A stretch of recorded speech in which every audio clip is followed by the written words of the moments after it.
ಆತ್ಮೀಯ ಸ್ಪರ್ಧಾರ್ಥಿಗಳಿಗೆ ನಮಸ್ಕಾರ. ನಾವಿವತ್ತು ಕರ್ನಾಟಕದ ಕರೆಂಟ್ ಅಫೇರ್ಸ್ ಅನ್ನು ನೋಡೋಣ. ದಿನಾಂಕ 26 ಆಗಸ್ಟ್ 2025 ಇವತ್ತಿನ ಕರೆಂಟ್ ಅಫೇರ್ಸ್ ಅನ್ನು ನೋಡೋದಾದ್ರೆ, ಮೈಸೂರಿನ ಶಿಕ್ಷಕರಿಗೆ ರಾಷ್ಟ್ರೀಯ ಪ್ರಶಸ್ತಿಯನ್ನ ಘೋಷಿಸಲಾಗಿದೆ. ಶಿಕ್ಷಕರ ಹೆಸರು ಏನಂದ್ರೆ ಮಧುಸೂದನ್. KS ಮಧುಸೂದನ್ ಅವರಿಗೆ ರಾಷ್ಟ್ರೀಯ ಪ್ರಶಸ್ತಿ ಶಿಕ್ಷಕ ಪ್ರಶಸ್ತಿಯನ್ನು ಘೋಷಿಸಲಾಗಿದ್ದು, ಅದರ ಕುರಿತು ವಿವರಣೆ ಏನಿದೆ ಅಂತ ನಾವೀಗ ನೋಡೋಣ. ಕೇಂದ್ರ ಶಿಕ್ಷಣ ಸಚಿವಾಲಯ ನೀಡುವ ರಾಷ್ಟ್ರೀಯ ಶಿಕ್ಷಕ ಪ್ರಶಸ್ತಿಗೆ ಮೈಸೂರಿನ ಹಿನಕಲ್ ಸರ್ಕಾರಿ ಹಿರಿಯ ಪ್ರಾಥಮಿಕ ಶಾಲೆಯ ವಿಜ್ಞಾನ ಶಿಕ್ಷಕರಾಗಿರ್ತಕ್ಕಂಥ ಮಧುಸೂದನ್ KS ಅವರು ಆಯ್ಕೆಯಾಗಿದ್ದಾರೆ. ಹಾಗಾದರೆ ರಾಷ್ಟ್ರೀಯ ಶಿಕ್ಷಕ ಪ್ರಶಸ್ತಿ 2025 ಬಗ್ಗೆ ನಾವು ತಿಳ್ಕೊಳ್ಳೋದಾದ್ರೆ, ಭಾರತದ ಶಿಕ್ಷಣ ಸಚಿವಾಲಯ ನೀಡುವ ಪ್ರಶಸ್ತಿ ಇದಾಗಿದೆ. ಭಾರತದ ಶಿಕ್ಷಣ ಸಚಿವಾಲಯದವರು ಈ ಪ್ರಶಸ್ತಿಯನ್ನು ನೀಡುತ್ತಾರೆ. ಶಿಕ್ಷಕರ ಶೈಕ್ಷಣಿಕ ಕೊಡುಗೆಗಳನ್ನು ಗುರುತಿಸಿ ಈ ಪ್ರಶಸ್ತಿಯನ್ನ ನೀಡಲಾಗಿದೆ. ಈ ಪ್ರಶಸ್ತಿಗೆ ಆಯ್ಕೆಯಾದ ಶಿಕ್ಷಕರಿಗೆ ಸೆಪ್ಟೆಂಬರ್ 5 ಶಿಕ್ಷಕರ ದಿನಾಚರಣೆ ಎಂದು ನವದೆಹಲಿಯಲ್ಲಿ ಪ್ರಶಸ್ತಿಯನ್ನ ಪ್ರದಾನ ಮಾಡಲಾಗುತ್ತೆ. ಪ್ರಶಸ್ತಿಯು ಬೆಳ್ಳಿ ಪದಕ, ಪ್ರಮಾಣ ಪತ್ರ, 50,000 ರೂಪಾಯಿ ನಗದು ಬಹುಮಾನವನ್ನ ಒಳಗೊಂಡಿರುತ್ತದೆ.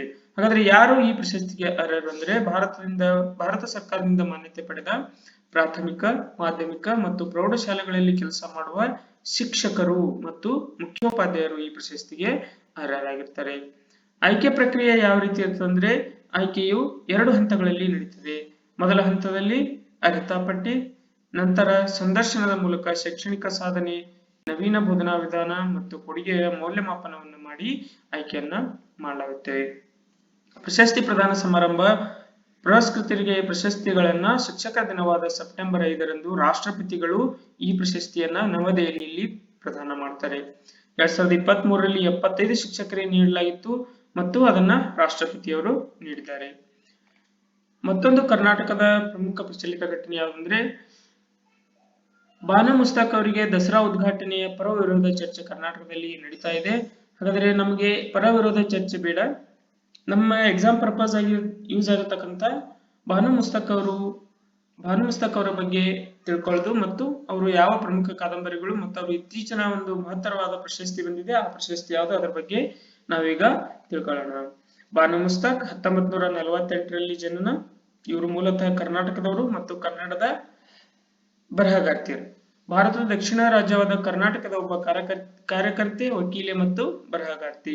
2025ರಲ್ಲಿ ದೀಪಾ ಭಸ್ತಿ ಅವರಿಂದ ಆಂಗ್ಲ ಭಾಷೆಗೆ ಅನುವಾದಿಸಲ್ಪಟ್ಟ ಸಣ್ಣ ಕಥಾ ಸಂಕಲನ ಹಾರ್ಟ್ ಲ್ಯಾಂಪ್ ಬರೆದವರು ಬಾನು ಮುಸ್ತಾಕ್ ಅವರಿಗೆ ಈ ಹಾರ್ಟ್ ಲ್ಯಾಂಪ್ ಕೃತಿಗೆ ಅಂತಾರಾಷ್ಟ್ರೀಯ ಬೂಕರ್ ಪ್ರಶಸ್ತಿ ಪ್ರದಾನ ಮಾಡಲಾಯಿತು. ಹಾರ್ಟ್ ಲ್ಯಾಂಪ್ ಕೃತಿಯನ್ನ ನೀವು ನೆನಪಿಟ್ಟುಕೊಳ್ಬೇಕು, ಇದು ತುಂಬಾ ಇಂಪಾರ್ಟೆಂಟ್ ಆಗಿರ್ತಕ್ಕಂಥದ್ದು. ಇತ್ತೀಚೆಗೆ ಅಂತಾರಾಷ್ಟ್ರೀಯ ಬೂಕರ್ ಪ್ರಶಸ್ತಿಯನ್ನ ಈ ಹಾರ್ಟ್ ಲ್ಯಾಂಪ್ ಕೃತಿಗೆ ನೀಡಲಾಗಿದೆ. ಇವರ ಇನ್ನಷ್ಟು ಕಥಾ ಸಂಕಲನಗಳು ಯಾವಂದ್ರೆ, ಹೆಜ್ಜೆ ಮೂಡಿದ ಹಾದಿ, ಬೆಂಕಿ ಮಳೆ, ಎದೆಯ ಹಣತೆ, ಸಫೀರಾ, ಬಡವರ ಮಗಳು ಹೆಣ್ಣಲ್ಲ, ಈ ಕೃತಿಗಳು ಇವರ ಕಥಾ ಸಂಕಲನಗಳು. ಕಾದಂಬರಿ ಯಾವುದಂದ್ರೆ ಕುಬ್ರಾ. ಲೇಖನ ಸಂಕಲನಗಳು ಯಾವಂದ್ರೆ ಇಬ್ಬನಿಯ ಕಾವು. ಮತ್ತೆ ಕವನ ಸಂಕಲನಗಳು ಒದ್ದೆ ಕಣ್ಣಿನ ಬಾಗಿನ. ಕಾನೂನು ಕೃತಿಗಳು ಯಾವಂದ್ರೆ ಕೌಟುಂಬಿಕ ದೌರ್ಜನ್ಯ ಕಾಯ್ದೆ. ಹಾಗಾದ್ರೆ ಇತ್ತೀಚೆಗೆ ಇಂಟರ್ನ್ಯಾಷನಲ್ ಬೂಕರ್ ಪ್ರಶಸ್ತಿಯನ್ನು ಪಡೆದಿರ್ತಕ್ಕಂಥ ಹಾರ್ಟ್ ಲ್ಯಾಂಪ್ ಕೃತಿಯ ಬಗ್ಗೆ ನೋಡೋದಾದ್ರೆ, ಮುಸ್ತಾಕ್ ಅವರು ಇಂಗ್ಲಿಷ್ಗೆ ಅನುವಾದಿಸಲಾದ ಮೊದಲ ಪೂರ್ಣ ಪುಸ್ತಕ ಹಾರ್ಟ್ ಲ್ಯಾಂಪ್, ಅದರ ಸ್ಟೋರೀಸ್ 2025. ಇದು ದಕ್ಷಿಣ ಭಾರತ ಮುಸ್ಲಿಂ ಸಮುದಾಯಗಳಲ್ಲಿ ನಡೆಯುವ ಮಹಿಳಾ ಕೇಂದ್ರಿತ ಕಥೆಗಳ ಆಯ್ಕೆಯಾಗಿದೆ. ಇದು ಬಹಳ ಇಂಪಾರ್ಟೆಂಟ್. ಈ ವಿಷಯನ ನೀವೇನ್ ಮಾಡ್ಬೇಕು, ನೆನಪಲ್ಲಿ ಇಟ್ಕೋಬೇಕು. ಇದನ್ನ ಅನುವಾದ ಮಾಡಿದವರು ಯಾರಂದ್ರೆ ದೀಪಾ ಭಸ್ತಿ ಅವರು. 2022ರಲ್ಲಿ ಮುಸ್ತಾಕ್ ಅವರ ಕೃತಿಯನ್ನು ಇಂಗ್ಲಿಷ್ಗೆ ಅನುವಾದಿಸಲಾಯಿತು. ಭಸ್ತಿ ಅವರು 1990 2023ರವರೆಗೆ ಮುಸ್ತಾಕ್ ಪ್ರಕಟಿಸಿದ ಎಲ್ಲಾ ಕಥೆಗಳ ಸಂಪುಟದ 12 ಕಥೆಗಳನ್ನ ಇವರು ದೀಪಾ ಭಸ್ತಿ ಅವರು ಆಯ್ಕೆ ಮಾಡಿದ್ದಾರೆ. ಹಾಗಾದ್ರೆ ಇನ್ನೊಂದು ಕರ್ನಾಟಕದ ಪ್ರಮುಖ ಪ್ರಚಲಿತ ಘಟನೆ ಯಾವುದಂದ್ರೆ, ಸೆಕೆಂಡರಿ ಟ್ರಾನ್ಸ್ಫರ್ ಸ್ಟೇಷನ್ ದೇಶಕ್ಕೆ ಮಾದರಿ ಅಂತ ಕೊಟ್ಟಿದ್ದಾರೆ. ಇದು ಘನತ್ಯಾಜ್ಯ ವಿಲೇವಾರಿಗೆ ಸಂಬಂಧಿಸಿರ್ತಕ್ಕಂಥ ಒಂದು ಹೊಸ ಆವಿಷ್ಕಾರವಾಗಿದೆ. ಇದು ಇಡೀ ದೇಶಕ್ಕೆ ಮಾದರಿ ಅಂತ ಹೇಳಲಾಗಿದೆ. ಏನಿದೆ ನೋಡಿ ಇದರಲ್ಲಿ, ಸಂಗ್ರಹವಾಗುವ ಕಸ ಆಟೋ ಅಥವಾ ಟಿಪ್ಪರ್ಗಳಿಂದ ನೇರವಾಗಿ ಘಟಕಕ್ಕೆ ರವಾನೆ. ಹಲವು ರಾಜ್ಯಗಳ 30 ಪಾಲಿಕೆಗಳಿಗೆ ಇದು ಪ್ರೇರಣೆಯಾಗಿದೆ ಅಂತ ಕೊಟ್ಟಿದ್ದಾರೆ. ಅಂದ್ರೆ ಮನೆಗಳಿಂದ ಸಂಗ್ರಹವಾಗಿರ್ತಕ್ಕಂಥ ಕಸಗಳನ್ನ ಆಟೋ ಅಥವಾ ಟಿಪ್ಪರ್ ವಾಹನಗಳಲ್ಲಿ ಅದನ್ನ ನೇರವಾಗಿ ವಿಲೇವಾರಿ ಘಟಕಕ್ಕೆ ರವಾನೆ ಮಾಡುವುದು.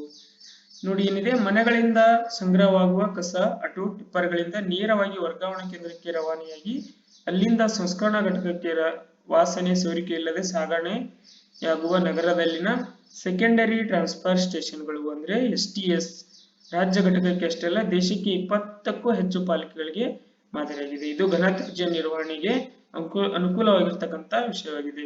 ಇಂಥ ಘಟಕಗಳನ್ನ ಬೆಂಗಳೂರಲ್ಲಿ ನಮ್ಮ ಕರ್ನಾಟಕದಲ್ಲಿ ಒಟ್ಟು 15 ಘಟಕಗಳನ್ನ ಇಲ್ಲಿ ನಿರ್ಮಿಸಲಾಗಿದೆ. 2024 ಮಾರ್ಚ್ ನಲ್ಲಿ ಈ ಪರಿಕಲ್ಪನೆ ಆರಂಭವಾಯಿತು.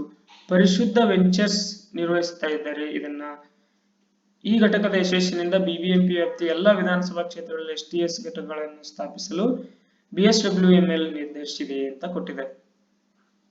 ಹಾಗಾದರೆ ಈ STS ಘಟಕದ ಸ್ಥಾಪನೆಯ ಉದ್ದೇಶ ಏನು? ಘನತ್ಯಾಜ್ಯ ವಿಲೇವಾರಿಯನ್ನ ಮನೆಗಳ ಮುಖಾಂತರ ಡೈರೆಕ್ಟ್ ಆಗಿ ರವಾನೆ ಮಾಡ್ತಕ್ಕಂಥ ಇದರ ಉದ್ದೇಶ ಏನಂದ್ರೆ ಘನತ್ಯಾಜ್ಯ ನಿರ್ವಹಣಾ ನಿಯಮ 2016ರ ಅನುಷ್ಠಾನ, ದಕ್ಷ ಯಾಂತ್ರೀಕರಣದಿಂದ ಸಾರ್ವಜನಿಕ ಆರೋಗ್ಯ ಮತ್ತು ಪರಿಸರದ ಗುಣಮಟ್ಟ ವೃದ್ಧಿ, ಪಾಲಿಕೆ ವ್ಯಾಪ್ತಿಯಿಂದ ತ್ಯಾಜ್ಯ ಸಂಗ್ರಹ ಮತ್ತು ವರ್ಗಾವಣೆ, ಸ್ವಚ್ಛ ಮತ್ತು ನೈರ್ಮಲ್ಯ ಮುಕ್ತ ಗ್ರಾಮ ಸಾಗಣೆ ವ್ಯವಸ್ಥೆ, ರಸ್ತೆಗಳಲ್ಲಿ ತ್ಯಾಜ್ಯ ವರ್ಗಾವಣೆ ಮುಕ್ತ ಬ್ಲಾಕ್ ಸ್ಪಾಟ್ ನಿರ್ಮೂಲನೆ, ಕಾಂಪ್ಯಾಕ್ಟ್ಗಳಿಂದ ರಸ್ತೆಗಳಲ್ಲಿ ದ್ರವ ತ್ಯಾಜ್ಯ ಸರಿಯದಂತೆ ಕ್ರಮ, ತ್ಯಾಜ್ಯ ನಿರ್ವಹಣೆಯಲ್ಲಿ ಮಾನವ ಸ್ಪರ್ಶವನ್ನು ಕಡಿತಗೊಳಿಸುವುದು ಇದು ಪ್ರಮುಖವಾಗಿರ್ತಕ್ಕಂಥ ವಿಷಯವಾಗಿದೆ.